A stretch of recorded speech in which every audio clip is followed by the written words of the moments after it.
My name is Joe. 20 years ago, my wife and I moved to Lake County with our 4 young children and settled down.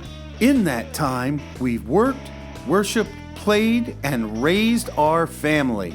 Today, I've met the people and discovered the businesses and organizations that make up a vibrant, dynamic community. Join us as we share with you what makes Southlake great. I'm Joe, and Joe knows Southlake.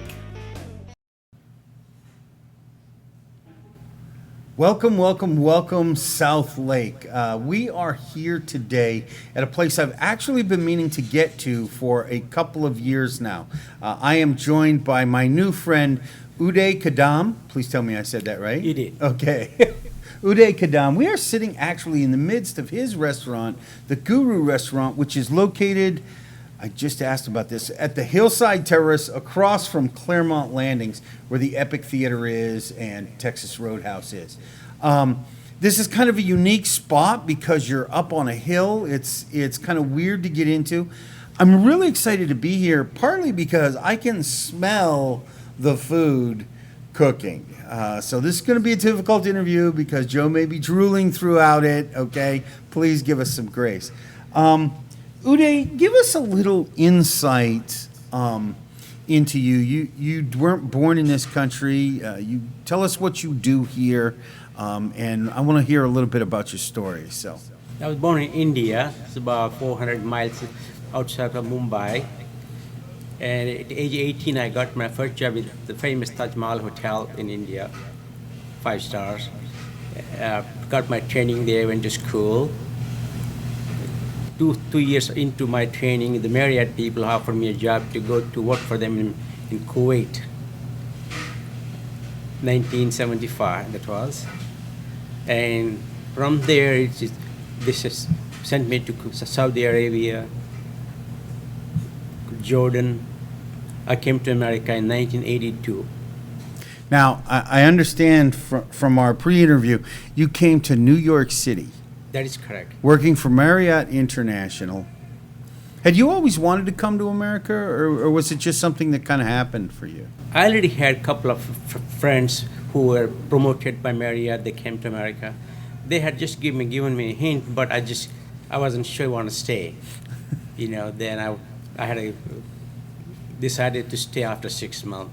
So you Marriott Hotel, I know you've worked in Washington, D.C., you've been literally around the world as a chef.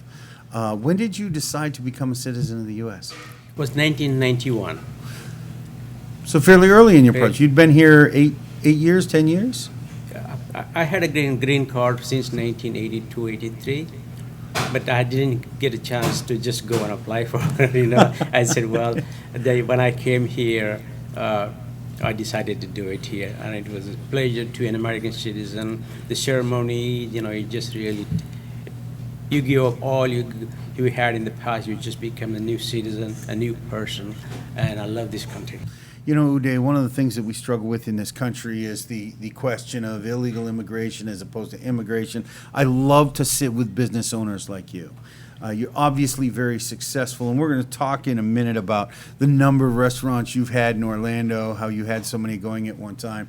But you are a perfect example of what America is about, the opportunity to work hard, to save money, to build a better life than maybe you grew up with. And whether you're an immigrant or not, that's kind of the story, isn't it? I mean, I'm sure you provided for your children better than you had when you were growing up. Absolutely. When you came here, you come with a dream. You look around all the other immigrant population. They are very, very entrepreneurial, work hard, and they drive nice cars, big houses. I said, well, I want to be one of them. And I started early, and at 36, my first restaurant. And then by the time I was 60, I had 8 restaurants. So that was what, last week? Just a joke. You look very young for your age, apparently. 66 now. You're 66 now. Well, I'm knocking on that door myself. So tell us a little bit. So you're all around the world. You're a chef. You come to Orlando. Were you working for somebody else when you first came to Orlando? I was based in New York. A friend of mine had a job with Disney, and he asked me if you want to come work for Disney. I never heard of Disney before. I had no idea what Disney and Mickey Mouse about. I'm from a small town, you know. Yeah, yeah. And I came to see them in 1988. A week later, they put me to work. I was the food and beverage manager at the Polynesian Resort, dinner shows and restaurant manager at the Polynesian. So how long did you work for Disney? Almost 2 years. 2 years. Then you went out on your own. You said, hey, I can do this myself. I did. You see,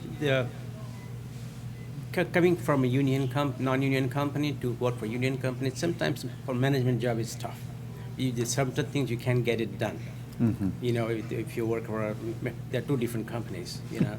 So I kind of, let me go on my own, and I found the place in 1989 International Drive, and started there first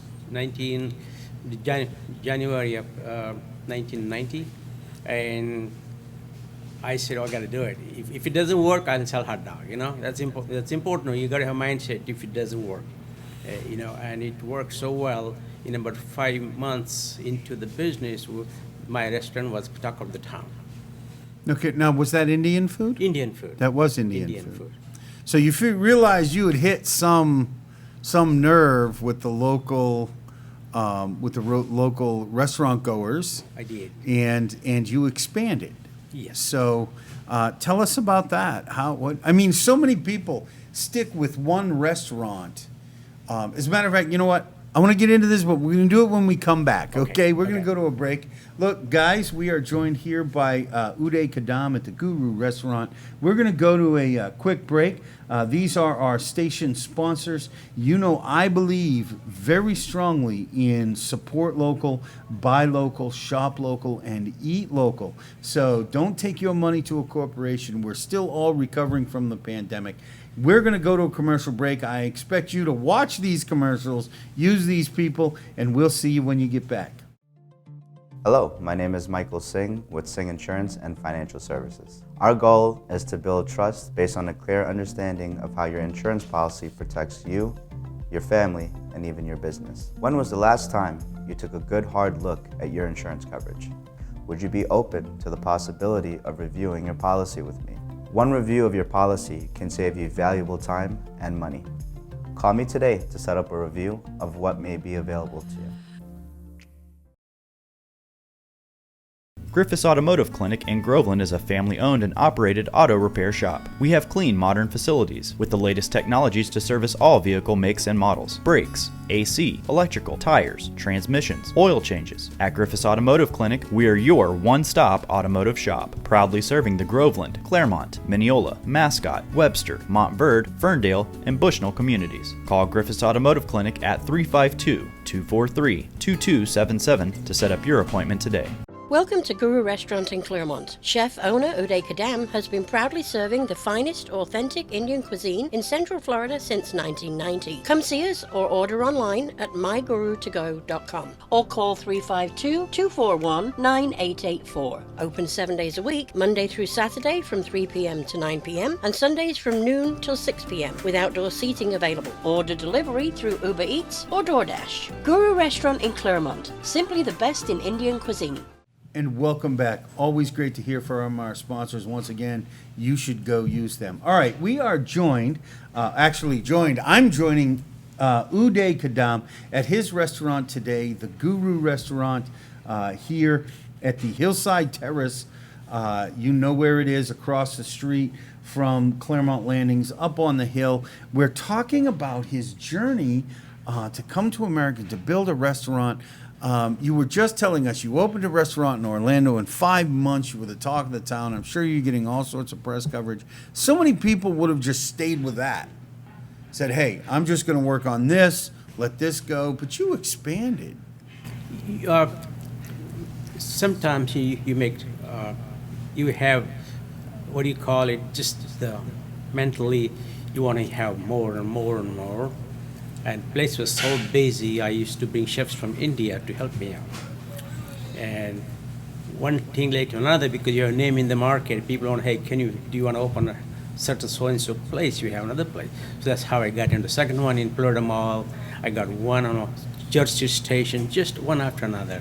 one in Tampa, two on International Drive, and two on 192, until 1990, 2001. Did fantastic, then we have a huge number of Arab client base, and they stopped coming.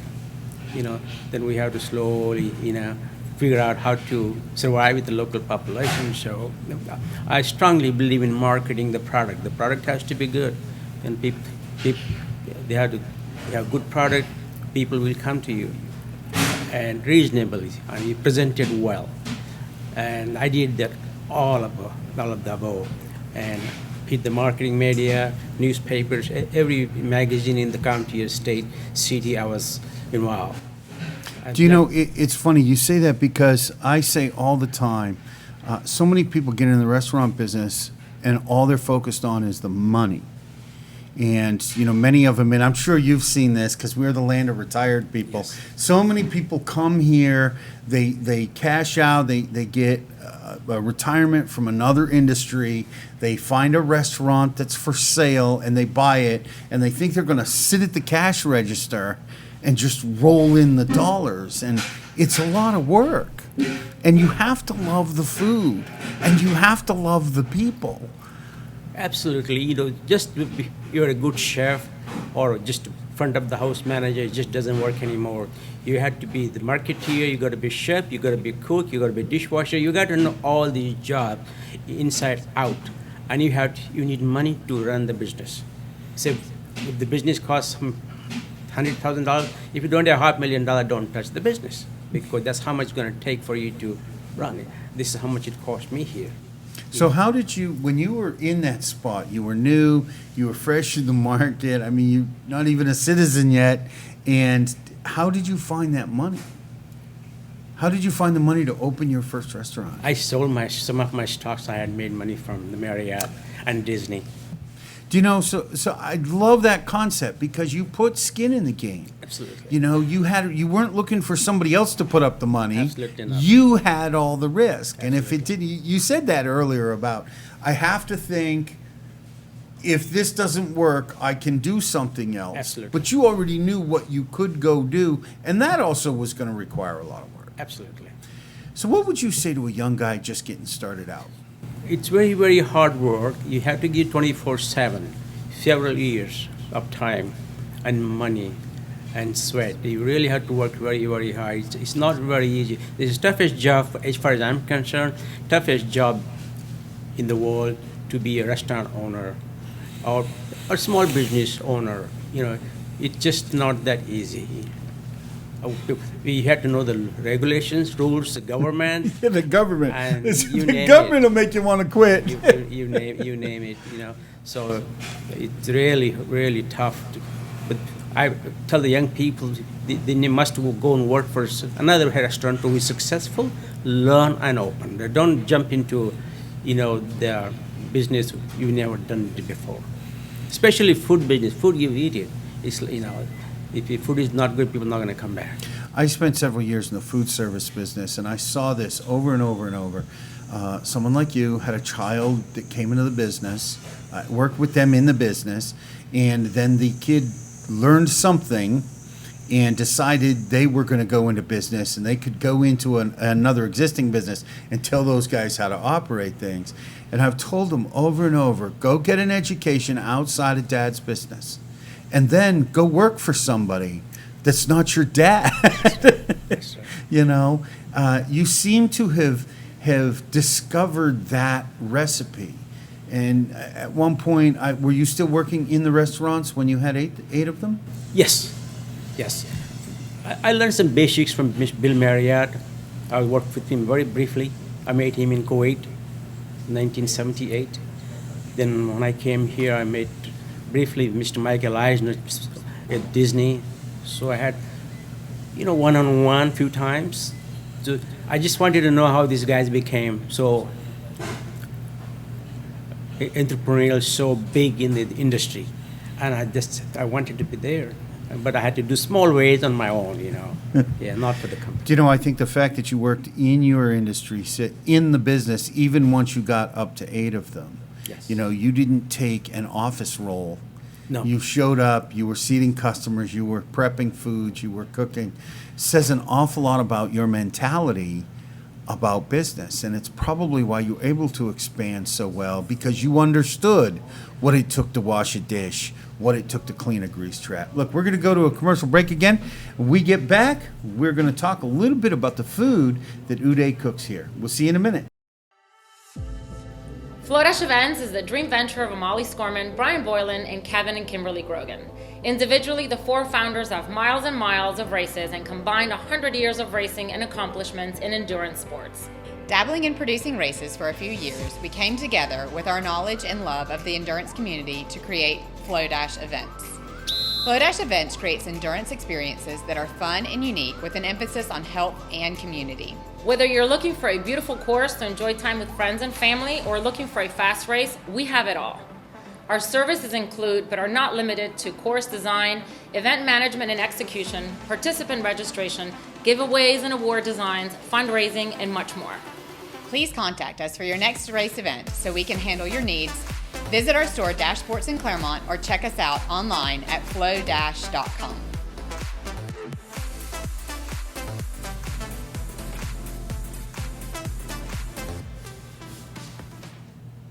Welcome back. We are still with Uday Kadam at the Guru Restaurant. We were talking about his journey, some of his business mentality and strategy. I want to fast forward a little bit. You had 8 restaurants. You're working in them. You noticed a shift in the market. You started letting go of restaurants. You came out here to Claremont. How long have you been here now? 7 years. 7 years. Okay, so you're a relative newbie to the area. I am. How were you liking it? I love Claremont. The people here are so friendly, and they like to be taken care of. I have good food. It was rough in the beginning to bring them here on top of the hill. It's very hard to see the place. Yeah. But slowly they came to know where I am. Plus I did a lot of functions with chamber. Once a year I do that, go meet all the locals. So it's everything. Is that the Taste of Southlake Taste that of you do? Southlake. Taste of Southlake, yeah. Several years we won the award for the best chicken dish, chicken tikka masala, a couple of times, and so I found out that a lot of people here, they just were looking for something different. And I am here, and they keep coming, and we just love our customers, and they love us. You know, it's you have a very loyal following. Very loyal Oh, we do. following. Let me ask this. So, you've been here 7 years. What do you find is the most? You were telling me earlier you go through 600 pounds of chicken Every week. every week. Is that because you have 1 or 2 dishes that's more popular than others? Do you do beef? I do beef. I go through about 100 pounds of beef a week. It's about 120 pounds of leg of lamb every week. But main item is chicken for some reason. We use only boneless breast chicken, no bone-in or no dark chicken at all. And since last year, the business almost went up about 50-60%. And I have That's quite a statement in the pandemic. I have been busy 7 days every single day, and I had to add on extra people to work for. Yeah. Have you had a problem getting staff? No, most of the people work for me. They've been long-term employees from me from other restaurants, and the rest or friends of family or family. Someone knows someone. So unless we know them, we don't. They don't last. We don't keep them. Well, you owned 8 restaurants for like 20 years, so I guess you'd have quite a wide network to I draw have- from if you need it. I had 80 employees. Yes. Is that a good feeling to be able to pick from the cream of the crop? It is, but you really don't know until they come work for you and you see them on the floor. See if they react, how they react with the customer, if they know even how to deal with the customer. Most people just don't have, the people's person attitude anymore. Yeah. So it's very difficult to find good people. So what is the most popular dish you serve? In this area, Indian food works, certain type of food works certain area. So Orlando had a different type of food. And my food is mostly Northern Indian food. And the most famous item we have is called chicken tikka masala. And people just love it. We make so many chicken tikka masalas every day. And we had the chicken tikka masala at the Southlake Chamber party a few times, and they just still remember after Oh, yeah, 5 it's years, 6 wonderful. years. You know. It's wonderful. And the chicken tikka masala, and chicken tikka masala very popular among British population in England. There are a lot of Indian food in UK, so we get a lot of them here. And those who are newbies, we let them test. You know, if someone comes in, they don't like something, I never charge. I Really? give them something else. Almost every day I'm here, I make sure no customer should go angry, mad from the restaurant. Okay. That noise you're hearing, I told you earlier that they are prepping. I can smell it. I can't wait to taste some of it. But that is the sounds of a business getting ready to open. I'm sure somebody's probably dying back there thinking, oh my gosh, I made this big old noise. You're fine. We're all right. We forgive you. He's cute. You probably can't hear it on the microphone. He's calling in from the other room. This food, the cultural food of India is very interesting to me because I'm a big fan of history. And Indian food is part of English culture now. Part of that is from the English occupation, the empire years of the 1800s. And I find that to be absolutely fascinating that English, but like totally white English people, they all have now family recipes that are Indian based. And why do you think that is? Do you think it's a cross appeal or? Early 1940s and 50s, all the chefs in India, they didn't know how to cook for English because each state, each region has different food, different language, and different cuisine. I guess it makes sense. Just like it's a big country, just like Italy, different food for different areas. Some chefs got very, very creative in New Delhi area. They brought item from each area, most popular item, and they made a menu out of it. Just like, for example, the tandoor, the clay oven, That's called naan, right? Naan bread. Naan, okay. Most of these foods came from outside India during all the empires for all these controls ruled India, and during the British time, they decided what to serve them. So instead of just one regional specialty, just combination of different things, and that's how the restaurants came to known as a Northern Indian restaurant. It was more popular. Naan bread and tandoor, the kebabs, Right. and biryanis, and it was more popular. It's still popular today, beside the Southern Indian food. Shish kebab is very interesting because almost every culture has a version of it. I find that to be. I love food, obviously, and I love history. So when I see things like garlic and the universal appeal it has in culinary from Europe to China, and everything in between. Obviously, you guys use garlic in India. One of the things Indian food I believe is famous for is the chutneys. Chutneys, older during the British Raj in India, there was a popular person like he made a lot of chutneys, and that's how Major Grey or some other brands, and they used to sell chutney. Chutney is just they use the word now, chutney or sauces or pickles. Indians would call it something else, and the British will call chutney. Indians call it achar, things like that. But what is known as chutney is particularly Indian, isn't it?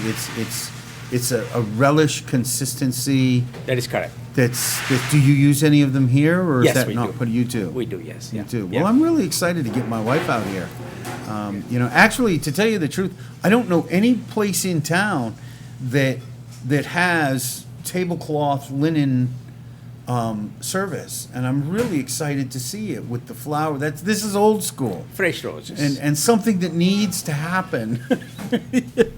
Too many people are interested in the casual upscale experience. Do you have a dress code?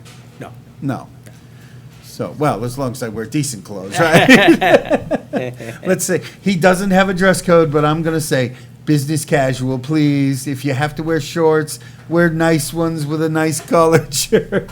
He won't require it, but Joe is going to suggest it. It's the kind, courteous thing to do. So, well, look, this time has flown by that quick. Thank you so much for letting us into your restaurant. Thank you for letting us just have a slice of your life and what it took to to build something like this. Do you have anything coming up? I mean, is there anything you'd like to tell us about?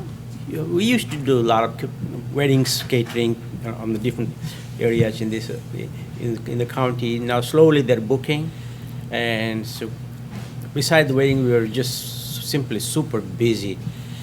7 days, and we do catering functions when someone calls us. But business is just busy. Now, we were talking earlier, your hours are 3 to 9, Monday through Saturday. That's correct. And Sundays 12 to 6. 12 to 6. So we can get our Indian food on Yes. 7 days a week. The guest can call us or just go online for we have our own ordering system, myguru2go.com. Order online, pay for it, or just come pay in person and come pick up your food.